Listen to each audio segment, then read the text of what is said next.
다 함께 찬송가 212장 찬송하겠습니다.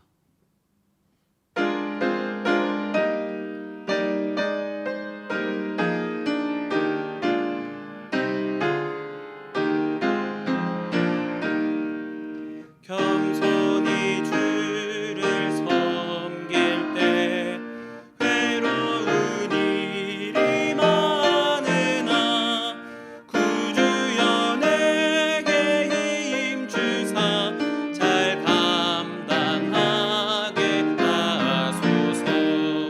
인자한 말을 가지고 사람을 감화시키며 갈 길을 잃은 무리를 잘 인도하게 하소서.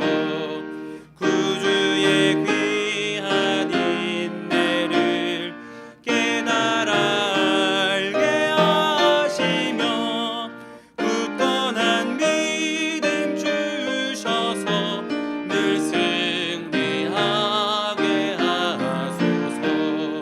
장래의 영광 비추사 소망이 되게 하시며 구주와 함께 살면서 참 평강 얻게 하소서.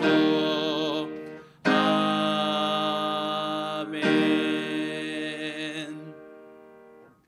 545장 찬송 힘차게 박수하면서 찬송하겠습니다. 545장입니다.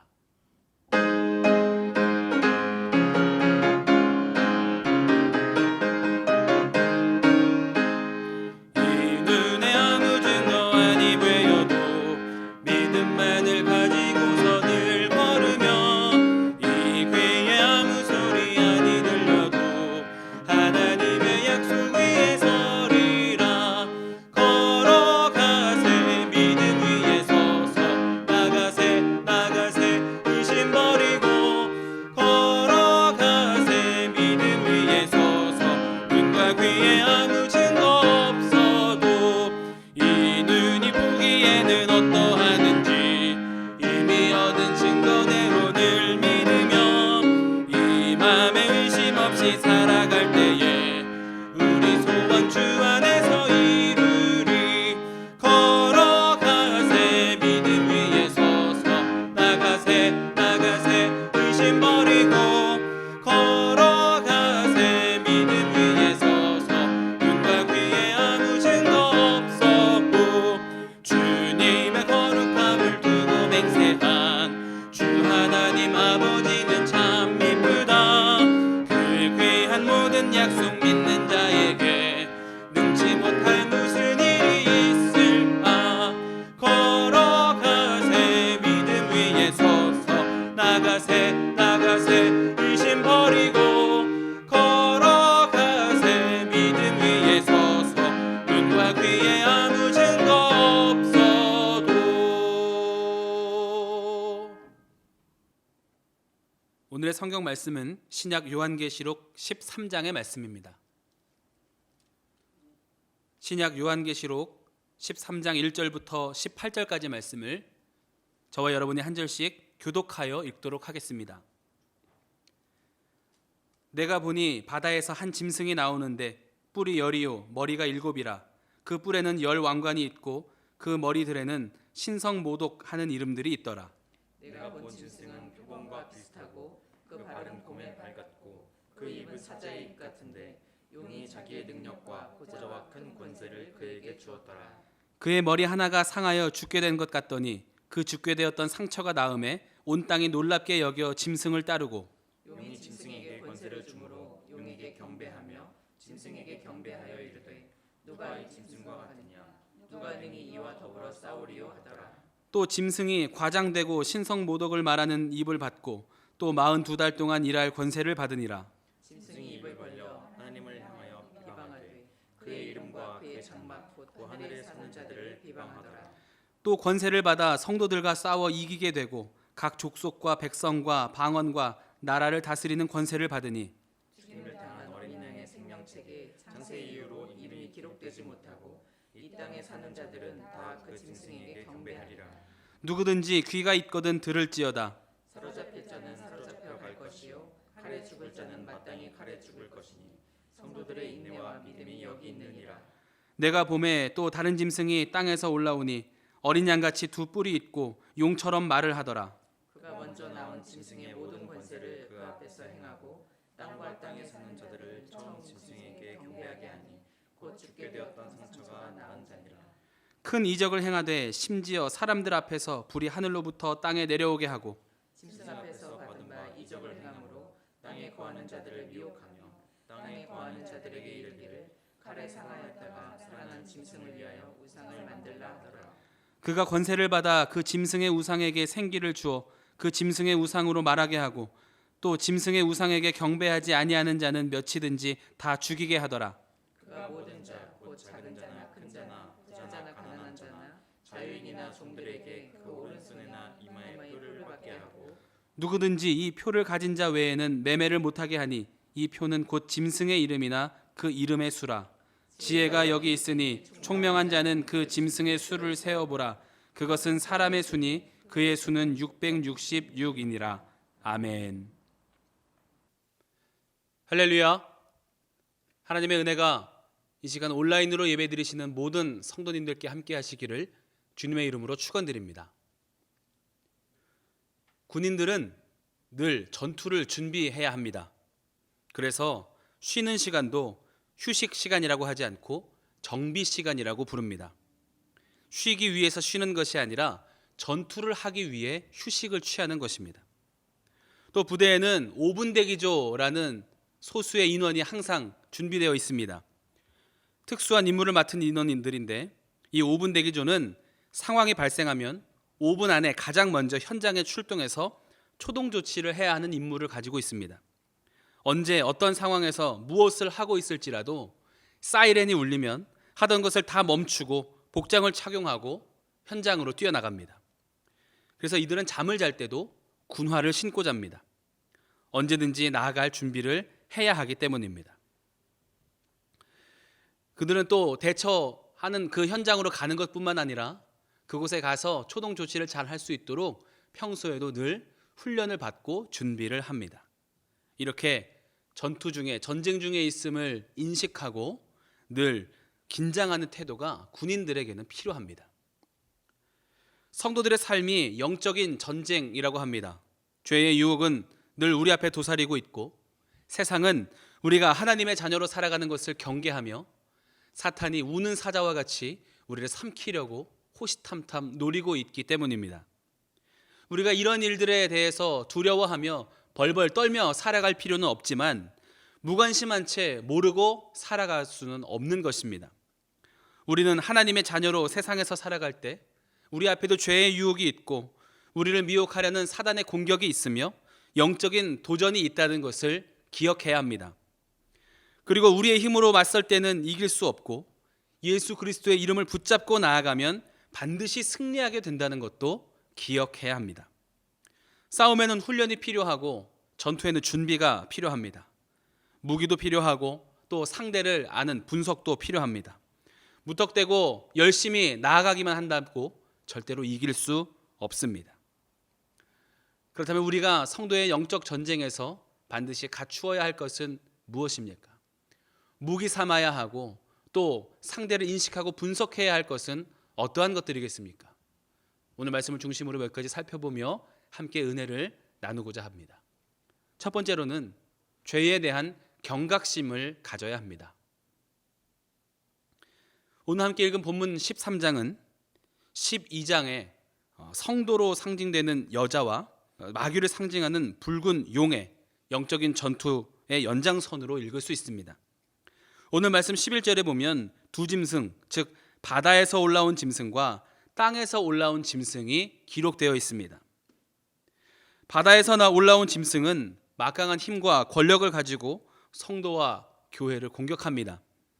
또 땅에서 올라온 짐승은 성도를 미혹하는 공격을 합니다. 내가 봄에 또 다른 짐승이 땅에서 올라오니 어린 양같이 두 뿔이 있고 라고 합니다. 특별히 이 땅에서 올라온 짐승은 생긴 것은 어린 양처럼 생겼다는 것입니다. 계시록에서 어린 양은 예수님을 의미합니다. 마치 예수님처럼 보였더라는 것입니다. 그런데 그 실상은 어떠합니까? 짐승 앞에서 받은 바 이적을 행함으로 땅에 거하는 성도들을 미혹하며 땅에 거하는 자들에게 이르기를 칼에 상하였다가 살아난 짐승을 위하여 우상을 만들라 하더라 라고 기록합니다. 예수님처럼 보였는데 실상은 우리를 미혹하는 영이었다는 것입니다. 큰 이적까지 행하고 있습니다. 우리가 눈에 보이는 이적에 관심이 많은 시대를 살아가기 때문에 이러한 영적인 미혹의 공격을 늘 우리는 주의해야 합니다. 주변에서 믿음이 좋았던 사람이 이단에 빠지는 경우를 우리는 볼 때가 있습니다. 정말 그렇지 않을 것 같았던 사람이 성적인 문제 앞에 무너지는 것도 보게 됩니다. 이런 것을 볼 때 우리는 무엇을 느끼게 될 수 있습니까? 누구에게나 영적인 도전이 있다는 것입니다. 또 내게도 이러한 공격과 도전이 있을 수도 있다는 경각심을 우리는 가져야 합니다. 삶에서 작은 죄의 문제 앞에서도 타협하지 않는 훈련이 우리에게 필요한 것입니다. 개구리를 처음부터 펄펄 끓는 물에 집어넣으면 금방 뛰쳐나옵니다. 그렇지만 차가운 물에 넣어놓고 그 물을 천천히 가열하게 되면 개구리는 뜨거워지고 있는 물을 잘 느끼지 못한 채 죽음을 맞이하게 됩니다. 죄에 대한 경각심이 없는 삶이 이와 같다고 할 수 있습니다. 경각심 없이 적당히 타협하는 삶은 결국 죄에 우리의 삶을 내어줄 수밖에 없다는 것입니다. 죄와 영적인 도전에 대한 경각심을 가지고 말씀 붙잡고 살아가면서 순종하는 훈련을 통해 죄와 싸워 이기는 승리의 백성이 되시기를 주님의 이름으로 축원합니다. 두 번째로는 하나님이 지켜주심을 신뢰하는 것입니다. 아무리 영적인 도전과 유혹이 거셀지라도 우리는 하나님 안에 있게 될 때 안전함을 누릴 수 있습니다. 16절부터 18절까지 말씀해 보면 둘째 짐승이 요구하는 것이 있습니다. 그가 모든 자, 곧 작은 자나 큰 자나 부자나 가난한 자나 자유인이나 종들에게 그 오른손에나 이마에 표를 받게 하고 라고 말합니다. 오른손이나 이마에 표를 받게 한다고 했는데 그 표가 바로 666이라는 숫자로 표현되어 있습니다.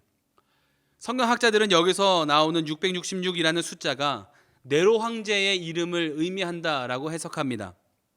히브리어나 헬라어는 각 알파벳마다 고유한 숫자를 표기하는 기능을 가지고 있습니다. 그 숫자로 단어가 가진 뜻을 해석하는 것을 게마트리아라고 합니다. 예를 들면 1은 기억, 2는 니은, 이런 식인 것입니다. 이러한 방식으로 네로 황제의 이름을 음역해서 부여된 숫자를 합하면 666이 된다는 것입니다. 네로 황제는 어떤 인물입니까? 교회를 강력하게 핍박했던 인물이었습니다. 그렇기 때문에 666이라는 숫자는 1차적으로는 네로를 지칭하지만 교회와 그리스도인들을 핍박하는 모든 요소를 지칭한다고도 할 수 있습니다. 그러면 오른손과 이마에 표를 받으라는 것은 무슨 의미입니까? 이것은 소유를 뜻하는 표현입니다. 로마 황제의 인을 받았다는 것은 이제 로마 황제의 소유가 되었음을 인정한다는 뜻이 되는 것입니다. 우리를 자기의 소유로 삼고 죄의 소유로 삼고 세상의 가치의 소유로 삼으려는 공격이 또 미혹이 있다는 것입니다. 우리는 그 자리로 들어가지 않기 위해, 우리는 그곳으로 나아가지 않기 위해 우리의 삶을 지켜내야 하는 것입니다. 우리가 세상에 죄의 소유가 되지 않고 하나님의 소유된 백성으로 살아가는 결단이 있게 되기를 바랍니다. 요한계시록 7장 3절에는 이렇게 기록합니다. 이르되 우리가 우리 하나님의 종들의 이마에 인칠지니 땅이나 바다나 나무들을 해하지 말라 하더라. 우리는 이미 하나님의 인침을 받은 존재며 하나님의 소유가 되며 하나님의 것이기에 어떠한 것도 우리를 소유할 수 없다라고 선포하는 것입니다. 이사야서 43장 1절 말씀입니다. 야곱아 너를 창조하신 여호와께서 지금 말씀하시느니라. 이스라엘아 너를 지으신 이가 말씀하시느니라. 너는 두려워하지 말라. 내가 너를 구속하였고 내가 너를 지명하여 불렀나니 너는 내 것이라. 우리가 삶을 살아가며 많은 것들을 두려워합니다. 또 불안해합니다. 그런데 우리가 너는 내 것이라 하시며 은혜로 인쳐주시는 하나님의 사랑의 확증을 누리고 경험하게 되면 두려움이 사라지고 평안함 가운데 거하게 될 줄로 믿습니다. 우리가 하나님께 속해 있음을 확신하고 또 그렇게 선포할 때 주시는 은혜가 풍성히 함께 하시기를 주님의 이름으로 축원합니다. 마지막으로는 십자가 사랑을 붙드는 것입니다. 사단을 이길 수 있는 결정적인 무기는 십자가 사랑과 하나님의 말씀입니다.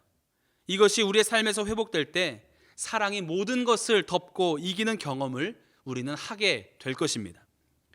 우리를 죽음에서 살리시고 생명의 길로 인도하시며 나의 모든 죄와 허물을 대신 지시는 십자가의 사랑에 대한 확신이 있을 때 우리는 사단의 정죄와 유혹 앞에 넘어지지 않게 되는 것입니다. 우리는 주님의 인치심을 받은 자녀이며 보배롭고 존귀한 주님의 자녀입니다. 실패한 과거를 연약한 내 모습을 붙드는 것이 아니라 말씀을 붙잡고 앞을 향해 달려가며 우리에게 새 일을 행하실 하나님을 신뢰하시기 바랍니다.